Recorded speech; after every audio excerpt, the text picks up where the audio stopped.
The movie takes place in a world ravaged by a strange illness, so dangerous that a king of a great city built a border around it to keep its inhabitants from the disease that is running wild through the outside world.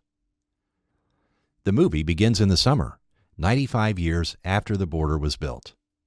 Our main protagonist, Abigail, is playing with her father Jonathan in the woods outside the city's boundary, which is breaking the rules. However, Jonathan loves his daughter so much that those rules don't mean anything to him regarding her happiness. A year later, we see Abigail and Jonathan heading home from a night stroll. Jonathan sees his friend William Garrett, chief of the special department, waiting for him at the front of his house. Abigail is happy to see him, but her father, on the other hand, is upset. He sends Abigail to their home, and his face loses the warm expression. Garrett informs them that Jonathan needs to come with him immediately. But by playing the friendship card, Jonathan manages to buy time to say goodbye to his family. He goes into his room, where he hides something in the wall, without noticing that Abigail is curiously observing everything while hiding behind the door. She quickly goes to her dad, and soon Jonathan comes out and gives Abigail a necklace, saying that it contains all his thoughts and memories of her. Abigail hugs her dad tightly, with her heart full of joy. Later that night, screams wake Abigail up, and she witnesses a horrific sight as the special department takes the infected away from their families. The whole experience worsens when she finds out that her dad was also taken away. 9 years pass by, and Abigail is now a teenager. She wakes up levitating and quickly puts the necklace her father gave her back on her neck. That stops the levitation process, meaning this necklace is not just a mere gift. Abigail finds a message from her in the room with the information the group of bullies took her friend hostage. She heads outside to meet with her friends. On the snowy streets, we see special department inspectors doing routine checkups to see if the residents are infected. They are doing that by examining the eyes. If they glow, it means that the person is infected. Whoever has this mysterious illness is taken to an unknown location, far away from the city. The night falls. Abigail and her group meet with the bullies who got her friend. She proposes to play a game with the leader of the bullies. The leader accepts, and Abigail explains the rules. She will throw the flare into the abandoned building, and whoever finds it and lights it up on the building's roof will win. If Abigail wins, the bullies have to release her friend. If they win, she will be their next hostage instead. The game begins, but inspectors show up and start checking up on everyone. The bully leader gives up on the game. But Abigail decides to go till the end, and she manages to light the flare. However, one inspector attacks her, but she manages to overpower and unmask him. Her face is shocked when she sees her father's friend Roy behind the mask. Abigail escapes in panic and goes back to her house. The next day, she goes out to get some groceries, but one inspector recognizes her and starts chasing her. Abigail manages to get back home, but the inspector is on her tail. Luckily, her mother saves her by smashing a vase in the inspector's head, and that inspector is no other than Roy. Abigail and her mother tie Roy up, and Abigail offers him a deal. She will not report Roy for visiting his wife and child in secret if he tells her where she can find her father. Roy accepts, and he gives her a map of the tunnels in the special department's headquarters, where the infected people are taken. Roy also gives her the house address of a man who maybe knows where her father is. That night, Abigail visits the man's house, but fails to find anything about her dad. The man arrives at his house, calls the special department, and arranges a meeting at their base. Abigail sneaks into the man's car. On the way to the base, a mysterious person armed with a glowing weapon stops the car and orders the man to continue his way to the base. A truck joins them, and soon they arrive at their destination. Abigail gets out of the car and swiftly goes into the underground tunnels. Soon, she finds inspectors taking the infected somewhere, but the loud alarm echoes and notifies her that it's time to escape. Abigail goes outside and witnesses the great battle where people are fighting with magic. with something that she believed didn't exist. One inspector shoots her with magic powers, but the magic emerges from Abigail, knocking him backward. Abigail falls to the ground and loses consciousness. The mysterious man who hijacked the car manages to save her, and he leaves her with the rest of the attackers. Then we see someone finding Abigail's necklace. The next day, Abigail wakes up in a weird place, and she begins exploring around, finding all sorts of different objects. She doesn't notice that someone is behind her, and when she sees that unknown man, she quickly leaves the building, finding herself in the street full of colorful magic and exciting people. Suddenly, a man named Spencer shows up and starts talking about training Abigail. Caught off guard, Abigail can't comprehend what's happening. She inquires of Spencer a bunch of questions, but he gives her no answers. Instead, he takes her to a magician, Marcus, who discovers that magic is dwelling inside her. There, Abigail meets Norman, a skilled engineer and magician. Norman leaves an unusual device on the table that piques Abigail's curiosity. She takes it into her hands, releasing a massive blast of magic through it. Amazed by that action, Spencer asks Bale, a leader of the magician rebels and the one who saved Abigail, to train her. Bale immediately refuses because he is focused on a revolution that he will lead in 2 days. Somehow, Spencer manages to persuade him, and Bale gives him one chance to get Abigail to show him what she can do.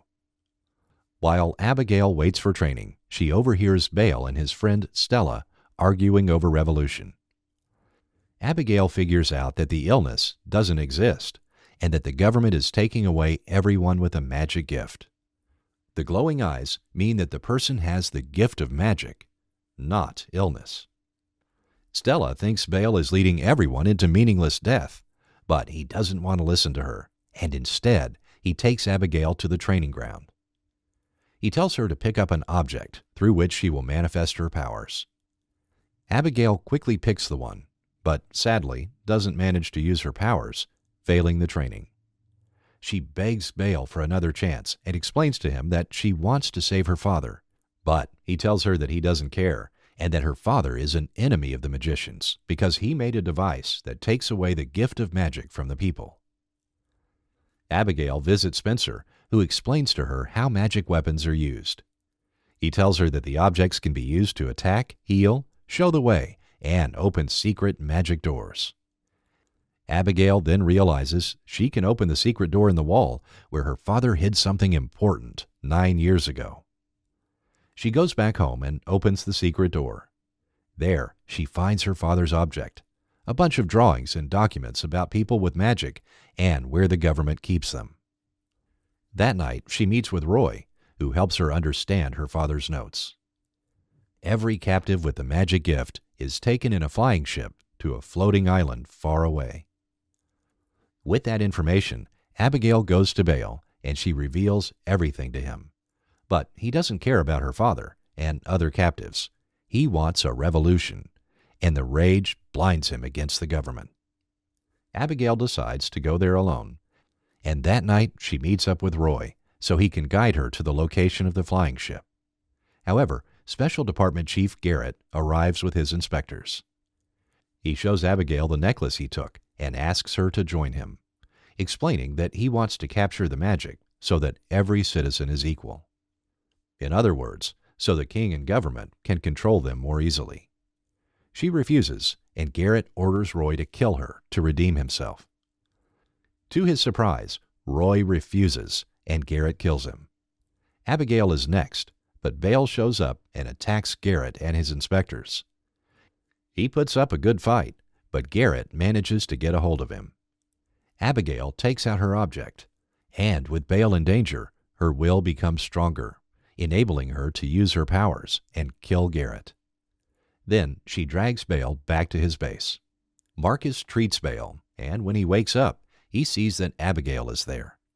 She again asks him for his help, but he tells her that he still plans to lead the revolution tomorrow, and that's his only goal. The two of them part ways with bitter feelings in their hearts. The next day, Abigail infiltrates the headquarters of the Special Department, looking for a way to the flying ship. At the same time, Baal is carrying out his attack when he notices it's too quiet. Suddenly, Abigail shows up and explains to Baal that the special department made an ambush. At that moment, everything goes to hell. Inspectors fiercely attack Baal and his rebels. Knowing that he is the leader, Baal stays behind to buy time for his people. He gets captured by Garrett, who is alive, and he learns that Stella betrayed him because she disagrees with his ways. At the rebels' base, Abigail holds the speech and manages to convince the rebels to go with her and free the government's captives. She opens up her father's object, from which the fairy comes out, and explains that she will guide them.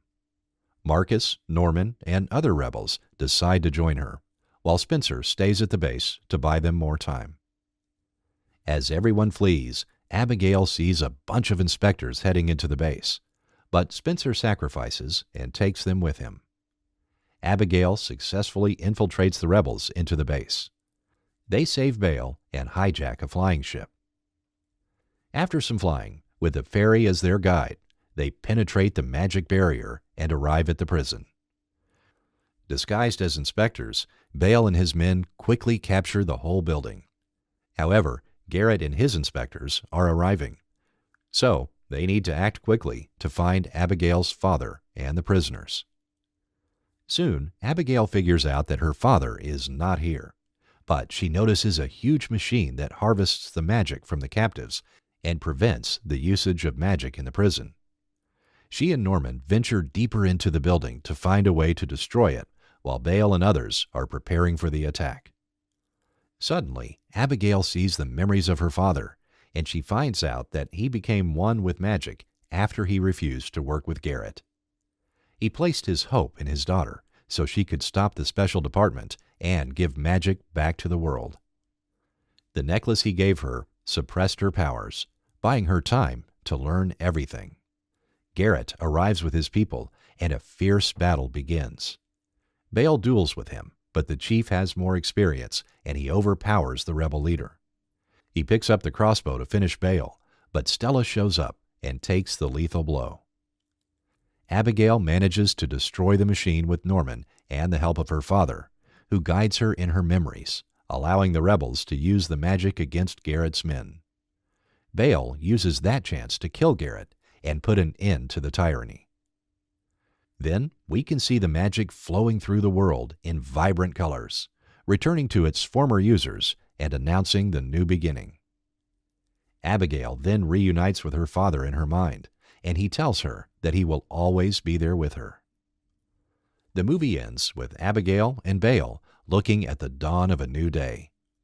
They won a significant battle, and they celebrate the victory with a kiss. If you enjoyed this movie recap, make sure to hit the like button. And if you want to see more of these, subscribe to the channel and check out our other videos.